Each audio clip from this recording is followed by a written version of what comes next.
जिन औरतों से तुम पैदा हुए हो, तुम्हें शर्म नहीं आई? तुमने उन औरतों को नंगा करा। उनके हमारे पास मौका था इस मुल्क से जाने के लिए, लेकिन हमने उस मौके को ठुकराया और इस मुल्क में रुके। हम इसलिए नहीं रुके थे इस मुल्क के अंदर कि हमारे साथ ये जुल्म और ज़्यादती होंगी। देश जो है एक बहुत बड़े उस युद्ध की तरफ बढ़ रहा है जो गृह युद्ध में तब्दील हो सकता है। कोई दो व्यक्ति अपना बिजनेस करने के लिए जा रहे हैं और उनकी कार को रोककर उन्हें कार में बांध के जला दिया जा रहा है। जो दबे हुए लोग हैं और माइनॉरिटीज के लोग हैं वो अब अपने आप को सुरक्षित नहीं समझ रहा है। सटीक खबरों का सीधा असर। आप देख रहे हैं एनसीआर समाचार। आप देख रहे हैं एनसीआर समाचार। मैं हूं कमर अहमद। आज जिस तरह से देश की जो स्थिति है, देश के जो जिम्मेदार संगठन है, ख़ास तौर पर माइनॉरिटी के जो संगठन है, वो कहीं ना कहीं आज बड़ी बेचैनी का एक तरह से इजहार करने को मजबूर हैं और उन लोगों को अपने साथ लेने की कोशिश में है जो दबा कुचला तबका जो है, जिस तरह से जिनकी अनसुनी ख़ास तौर पर सरकार कर रही है या जिनकी आवाज़ कहीं ना कहीं कोई सुनने को आज तैयार नहीं है। ऐसे ही आज कॉन्स्टिट्यूशन क्लब में एक प्रोग्राम हुआ जिसमें कि बहुत बड़ी तादाद में बड़े ज़िम्मेदार लोग यहाँ पर पहुँचे। ख़ास तौर पर दलितों के नेताओं को अगर बात करें वो भी पहुँचे, माइनॉरिटी के जो सिख समुदाय के जो लोग हैं, जो ज़िम्मेदार लोग हैं वो भी पहुँचे, मुस्लिम कम्युनिटी से ख़ास तौर पर बहुत बड़ी तादाद में और ज़िम्मेदार लोग यहाँ पहुँचे हैं। और ख़ास तौर पर दिल्ली स्टेट कोऑर्डिनेशन कमेटी के ज़िम्मेदार भी यहाँ पर पहुँचे हैं। इरफानुल्लाह खान साहब की बात करें या फिर फजल रहमान साहब की बात करें या वली नौमानी साहब की बात करें या रशीद साहब की बात करें, बहुत सारे ज़िम्मेदार यहाँ पहुँचे हैं। किस तरह से इस प्रोग्राम को लेकर के जो आज हुआ है एक बड़ा प्रोग्राम, तौकीर रज़ा खान साहब भी आने वाले थे और ख़ास तौर पर फारूक अब्दुल्ला साहब भी आने वाले थे, वो लोग नहीं पहुंच पाए। और जिस तरह से बात रखी है बहुत सारे लोगों ने, क्या एजेंडा तैयार हुआ है, किस तरह से इसको लेके चलेंगे? देखिए, आप सब लोग ही मौजूद थे, यहाँ सब आने वाले थे। ये हमारी शुरुआत है क्योंकि जितने भी हम पिछड़े दबे हुए लोग हैं और माइनॉरिटीज़ के लोग हैं वो अब अपने आप को सुरक्षित नहीं समझ रहा है। तो हमने यहाँ से स्टार्टिंग करी है। हमारा नेक्स्ट कदम जो होगा तो मास रैली होगी, टोकन रैली, प्रोटेस्ट के तौर पे कि हमारे जो हक है जो वो हमें मिलने चाहिए। और इसी बात से हम सब एक जगह इकट्ठे हो रहे हैं कि हमको भी इंसान समझना चाहिए। हम भी इस देश के वासी हैं और इस देश में हमारा भी हक है।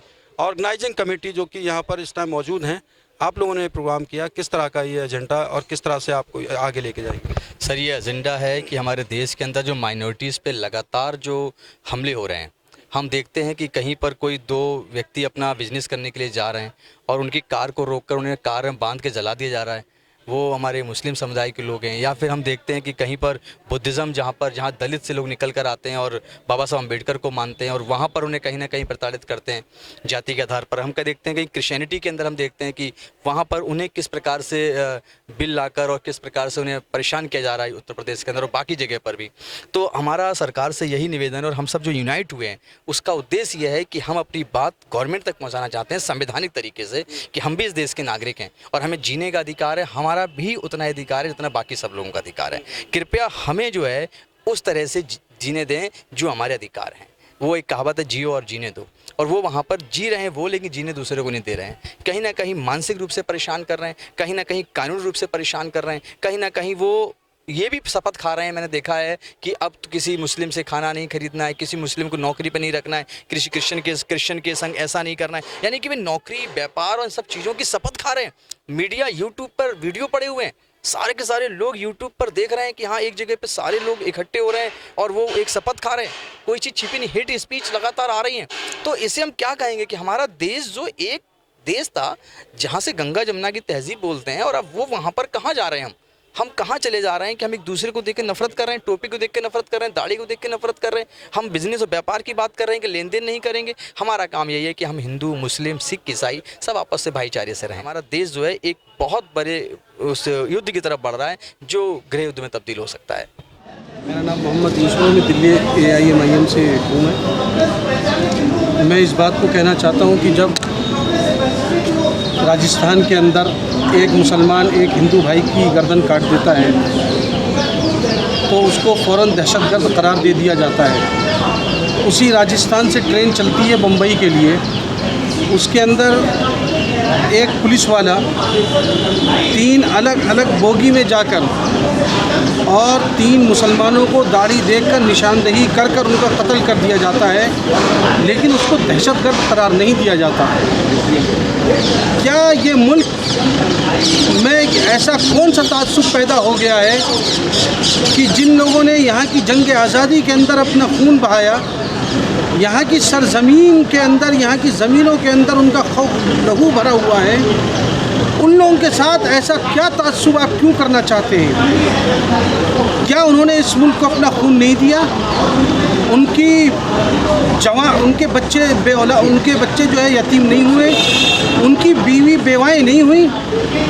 क्या उन लोगों ने इस अजीम हिंदुस्तान को, हमारे पास मौका था इस मुल्क से जाने के लिए, लेकिन हमने उस मौके को ठुकराया और इस मुल्क में रुके।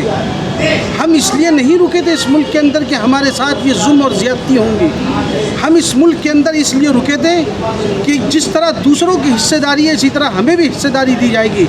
और गांधी जी ने इस बात को कहा था, मौलाना अबुल कलाम आज़ाद ने इस बात को कहा था, ए मुसलमानों तुम यहाँ से मत जाओ, ये जामा मस्जिद की मीनारें तुम्हें झुक झुक के सलाम करती हैं और ये कह रही हैं कि अगर तुम चले गए तो फिर कौन कहेगा कि तुम इस मुल्क के थे।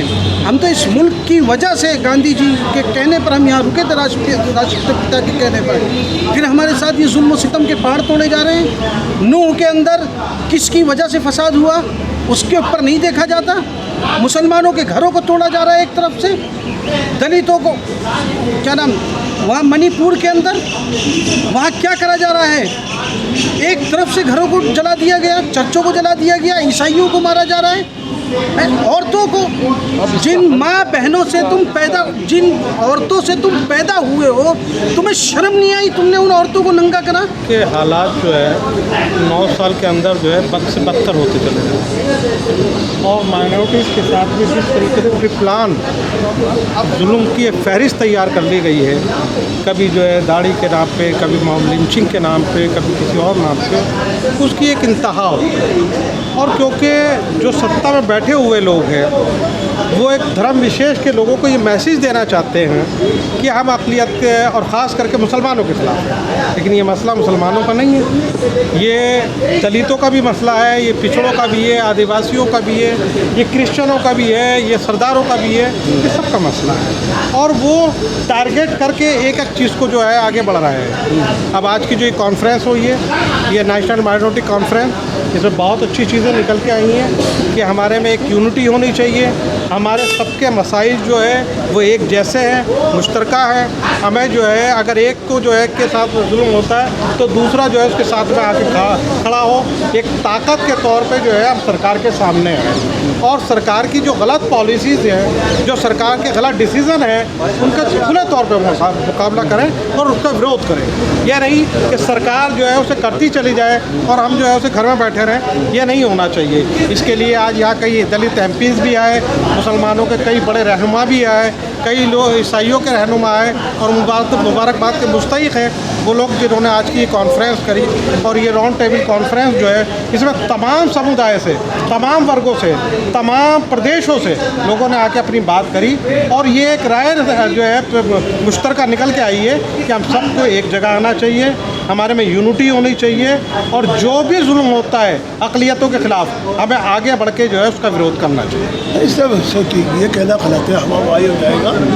आज इस कॉन्फ्रेंस से पुणे से लोग आए, आप देखिए 2500-2600 किलोमीटर दूर से चल कर यहाँ आए, दिल्ली में पूरा प्रोग्राम करा है। और सबसे बड़ी अच्छी बात है इनमें यूनिटी है। बुद्धिस्ट समाज के लोग हैं ये, राहुल जी, मेरी बात हुई थी उनसे और इसके अच्छे परिणाम निकलेंगे, अच्छा नतीजा निकलेगा और इससे हमको फ़ायदा भी पहुँचेगा। ये सिर्फ जो है मुसलमानों का मसला नहीं है, आज हमारे साथ जो जुल्म हो रहा है उसका सबसे बड़ा बेनिफिट हमें ये मिल रहा है। जो हमारे दलित भाई हैं, बुद्धिस्ट हैं, सिख हैं, ईसाई हैं, पारसी हैं और जब ये दलित तबका है हमारे साथ आ रहे हैं, राजेंद्र गौतम जी हैं, राहुल जी हैं और अभी एक मेंबर ऑफ पार्लियामेंट आए थे, मैं समझता हूँ ऐसे लोग 20-25 और निकल आए तो हमें लगता है कि हम हिंदुस्तान में एक नया इनकलाब ला सकते हैं, नई हवा चला सकते हैं और फ़िरका परस्ती को ख़त्म कर सकते हैं। ये लड़ाई बकौल काशी राम के 85% बनाम 15% है। 85% में कौन लोग हैं? उसमें दलित हैं, मुसलमान हैं, सिख हैं, ईसाई हैं, बुद्धिस्ट हैं, पारसी हैं, हरिजन हैं। ये उल्टा नारा देते हैं कि हम 120 करोड़ बनाम 20 करोड़, ये हमारी समझ से बाहर है। हिंदुस्तान की कुल आबादी 135 करोड़ के करीब 140 करोड़ नहीं हुई है। उस 135 करोड़ के अंदर मैं समझता हूँ अगर हम ओबीसी को, माइनॉरिटीज़ को और दलितों को, बुद्धिस्ट को और सिखों को, ईसाइयों को मिला दें तो हमारी संख्या करीब मेरे हिसाब से 100 करोड़ है। 40 करोड़ में से भी ये कम में है, लेकिन हम मान लेते हैं उनकी बात, लेकिन ये उल्टी बात है। 2-3 वक्ताओं ने जो बातें रखी हैं हमें समझ में आ रही हैं और वो दिमाग में फिट हो रही है कि हम मुसलमान पीछे हों, दलित नुमाइंदगी आगे काम करें, सिख भाई हमारे आगे चले और हम उनके पीछे हाथ बढ़ के खड़े होंगे तो हमें बड़ा अच्छा बेनिफिट मिलेगा। बहुत से लोगों को हमारी खिलाफ से दुश्मनी होती है, ये वक्ताओं को कहना इसी बात पर है। जो मुकर्रिरीन बोले उनका कहना ये, इसको समझने की ज़रूरत है। ख़ास करके हम वो मुस्लिम तो फिर भी वैसे भी आज तक मुस्लिम कहाँ लीडरशिप कोई नहीं, बड़ी अच्छी बात है आज निकल के, बड़ी अच्छी बात है निकल कर आई। वक्ताओं ने कहा है जो हमारी मिली तंजीम है, जो नामो निहाद है, जो कुछ काम नहीं करती था काम, जब तक मौलाना असद मदनी रहमतुल्लाह अलैह रहे, हज़रत मौलाना अली मियां नदवी रहे, मुस्लिम क़यादत मजबूती से लड़ी और लड़ती रहेगी। लेकिन आज ज़रूरत जो हमें है सच्ची मुस्लिम क़यादत की है, जो हमें देखने को नहीं मिल रही। आप ये मत कहिए भाई इस मुल्क को आज़ाद कराया किसने कराया। अगर हम देखें बात करें सच्चाई से तो हमारा योगदान सबसे ज़्यादा मुसलमानों का, उसके बाद सिखों का है, दलितों का है। और दलितों ने जिस तरह मुसलमानों के साथ मिलकर खान पान कर एक साथ रहने का सलीका सीखा है, अगर वो दोबारा ज़िंदा हो जाए तो हमें कोई लड़ाई लड़ने की ज़रूरत नहीं है। ये वोट की ताकत है, वोट की ताकत जब ही हो सकती है दलित मुसलमान सिख ईसाई वोट एक जगह पड़ जाए तो सरकार हमारी आ जाएगी। हमें कोई लड़ने झगड़ने की, सर फुटावल करने की कोई ज़रूरत नहीं, कोई आवश्यकता नहीं है। हमें केवल अपने पर भरोसा करना चाहिए और सच्चे दिल से हमें दलित भाइयों का साथ देना चाहिए। दलित भाई जिस दिन जाग गए, हमारे डॉक्टर साहब के इंतकाल कर गए संभल के, उन्होंने लिखा था दलित जाग उठा, बिल्कुल सच लिखा उन्हें। आज वो चीज़ें सामने हमारे आ रही हैं, उसका इनाम भी सामने आ रहा है। जिंदा मिसाल है राजेंद्र गौतम। अब दलित लीडरशिप के पीछे मुस्लिम चल सकते हैं? नहीं, उन्होंने कभी नहीं कहा कि आप हमारे पीछे चलो, ये भी इल्ज़ाम है। उदित राज आए, इन्होंने बनाए, तेज सिंह आए। देखिए बाबू जगजीवन राम से लेके चाहे वो पीपी बोरिया हो, चाहे काशीराम हो, मायावती हो, तेज सिंह हो, उदित राज हो या राजेंद्र गौतम हो, इन्होंने अपने समाज को जगाने का काम किया। 1947 से लेकर आज तक वो जगा रहे हैं और दलित जाग रहा है और यूनिटी हो रही है दलितों में। जब दलितों में यूनिटी हो गई तो हम में क्यों नहीं हो सकती यूनिटी। हमारे यहाँ क्या है, इनकी यहाँ क़यादत नहीं होती, इनके जो लीडर आए उसको मान लिया गया। हमारे यहाँ ये कोई आता है उसको मानने को तैयार नहीं होता है, और जिनको मान लेते हैं वो हमें बेच आते हैं। ये बड़ा मसला है। कोई राज्यसभा के खातिर बेच देता है, कोई जगह के खातिर बेच देता है, कोई अपने दाते मुफाद के खातिर अपनी जेब को डबल करने के लिए हमें बेच देता है। देखिए मान लीजिए हो सकता है इनके अभी 12-13 क़यादतें उभर के आई, कोई भी का हो, लेकिन ऐसा उदाहरण हमें मिलता नहीं है। सबों ने उन्नति की है, मायावती मुख्यमंत्री बन गई। असदुद्दीन ओवैसी हमेशा अपनी लीडरशिप उन्होंने देश को दिखाई है और ख़ास तौर पर पार्लियामेंट में बोलने वाली एक शख्सियत नजर आई जरिए से जो भी विरोध हुआ किसी भी मामले में, तो वो क्या मुस्लिमों को नज़र नहीं आता या क्या? नहीं, देखिए वो बड़े अच्छा सवाल किया आपने इदरीसी साहब। वो राजनीति करना चाहते हैं सिर्फ हैदराबाद, पूरे आंध्र प्रदेश की भी नहीं करना चाहते। जिस दिन उनको ये समझ और सोच आ जाएगी कि वो पूरे हिंदुस्तान की क़यादत के लिए क्या तैयार है, देखा उन्होंने जहाँ जहाँ लड़ाया वहाँ सिवाय मुसलमानों के नुकसान के कुछ नहीं मिला। दो एक उदाहरण दे दीजिए, मालेगांव, जलगांव, इन 2-1 सीटों से हमें क्या होने वाला है। हमें तो पूरे हिंदुस्तान की 544 सीटों में से हमें अपना हिस्सा चाहिए, जो हमारा 84 सीटें होती हैं। 82 नहीं 50 तो दो ना। अच्छा ये करके भी दिखाया हमने। 1980 के बाद 1985 86 तक 87 तक हमारी तादाद अच्छी रही। आज क्या बात है कि मुसलमानों की पार्लियामेंट में असेंबली में नुमाइंदगी क्यों कम हो रही है? कभी सोचने की कोशिश करी?